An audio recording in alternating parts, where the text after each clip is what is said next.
I'm Jill Schenkelman, and I'm originally English, but I live here in DC. Yourself? I'm Lorraine Clayton, and I live in Oxfordshire, in England. And what are you doing in this very long line outside of Busboys and Poets? Well, I've come to visit Jill and see Alice Walker, hopefully, and be around for the inauguration tomorrow. And you're the same thing? Yep. Could you tell us about a book or two that you've read recently that you really liked? I recently read a really good non-fiction book called Factory Girls about migrant factory labourer in southern China, and it was really interesting because it's a different story to the one we usually hear. How did you discover that book? At a talk at Politics and Prose. And yourself?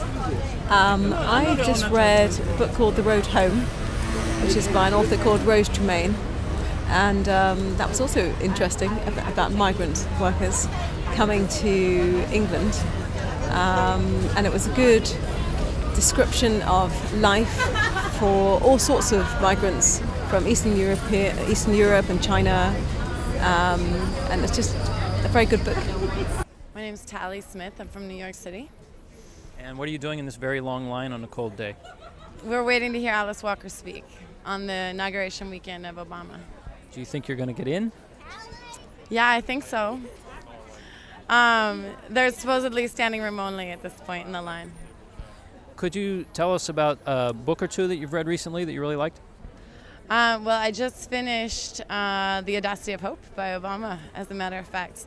Something that I started last summer, and I was all but like 20 pages from the end when I started working for Obama. The book convinced me to join his campaign. So I was part of the Miami team, and now I'm here for the celebration. And Alice Walker has been a prophet, you know, for a lot of us for a long time. Someone who has seen this moment coming, and I think remains like a voice of wisdom and guidance for us. So I'm excited to hear her speak on this particular historic moment. My name is Rallo from Brooklyn. I'm Shanaz from Brooklyn too. Shanaz from Brooklyn. And why would you wait so long to see Alice Walker? It's just great to be here the day before inauguration and to have Alice Walker in the same town as Barack Obama. And I think that's the most contagious part of the excitement for me. And you say it's great to be in town. How could you describe what it's like to be here now? To be in town. You know, earlier today we were at lunch with a friend of ours who's from Liberia, and he was telling us that he has a friend coming in from Cameroon just for the inauguration. And so it seems remarkable to me that we just came from Brooklyn and we thought it was a big deal to take a 4-hour bus trip and come to Washington, D.C. I think it feels like being on an electric wire. It's a very charged city. It actually feels like New York on a good day. It feels like this is the place to be. Anywhere of all the places that I'd rather be, this is the place to be right now. And I've never felt this way about, obviously, for an American president, but I've never felt this way about, any person, any political figure. If you had to tell a person who's never read any Alice Walker one book that they should pick up and try, what would you say? The Color Purple. And why?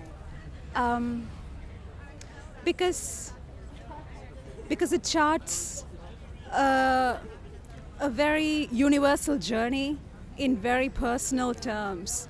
And so to me, it's like the perfect confluence of spiritual and personal, and journeys as metaphors for the physical journey being a metaphor for the larger journey that we're all on. And finally, what are your plans for tomorrow? Where will you be during the inauguration?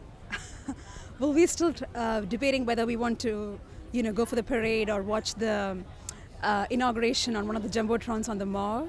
But my guess is that we will probably veer towards the parade. I think so, yeah. Yeah. But we'll be with Rollo's family, and I think that's also one of the, the most beautiful parts of coming together in this city for us, because he has family here, we have family here, and so it's a time to celebrate this together. James Jackson, Oxon Hill, Maryland. And yourself? Craig McConnell, Malik, Washington, D.C. And why are you waiting in such a long line here on a cold day? Well, we had hoped to see Alice Walker and hear her talk and buy her book and have her sign it and all of that jazz. How long have you been waiting? I guess I've been here about 30 minutes. And why should somebody read Alice Walker? Well, based on my experience with her work, I think she's an exciting author, wonderful writer, very vivid in her storytelling, and very, very, very outspoken activist. That's why I think it should. Her letter to Obama was just remarkable. I mean, some of the best written words I've ever really read. Her letter to Obama, her open letter. So that's one of the reasons why I came. Could you share with us a book or two that you've read recently that you really liked? Oh my. Well, the last book I read was by an author, a local author, Brandon Massey, who's a thriller writer.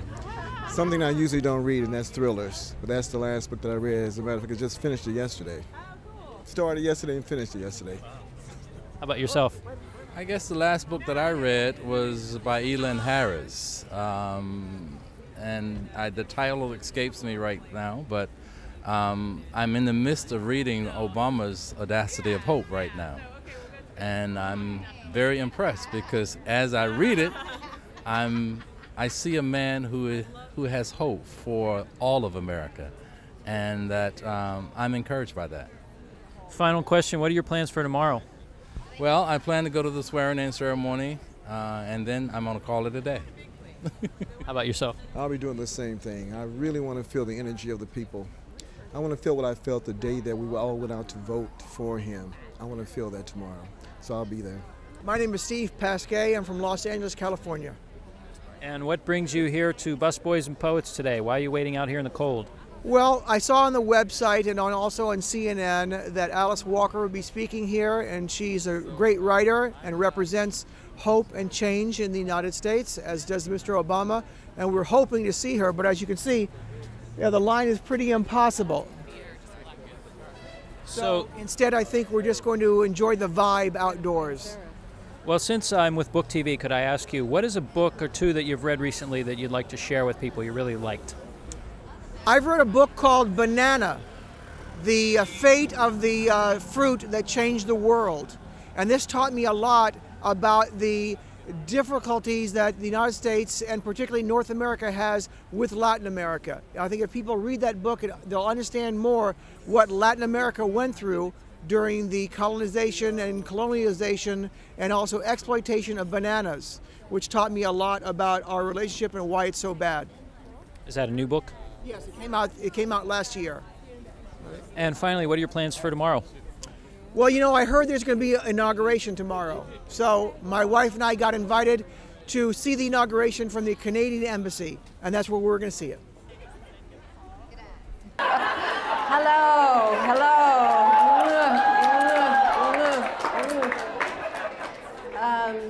I wanted to bring you a special poem today, and I have been traveling, and it was in my suitcase, and I couldn't actually find it at the last minute. But it was a poem that talks about the title of it. In fact, tonight I will read it. I'll go back and get it. But it is The World Has Changed. And why the world has changed. And one of the reasons I want to try to talk to you about that poem is because I want us all to remember that the world has changed, and it's done that because of us. It has done that because we have insisted on certain things. For instance, we have insisted not only on liberation, but on kindness. So these are some of the things that are in the poem, and unfortunately I can't remember the whole poem. But I wanted to tell you too that I've been writing new poems, and so I've been looking at this earlier book of poetry and thinking, I don't know if I can actually read older poems. I need to read new poems to you, and I don't have them with me. But what I do have is a piece that I just wrote connecting the death of my sister, Annie Ruth, who died on the 27th of December, to the murders of women in Gaza and people in Gaza. So if you're ready for that, are you ready for that?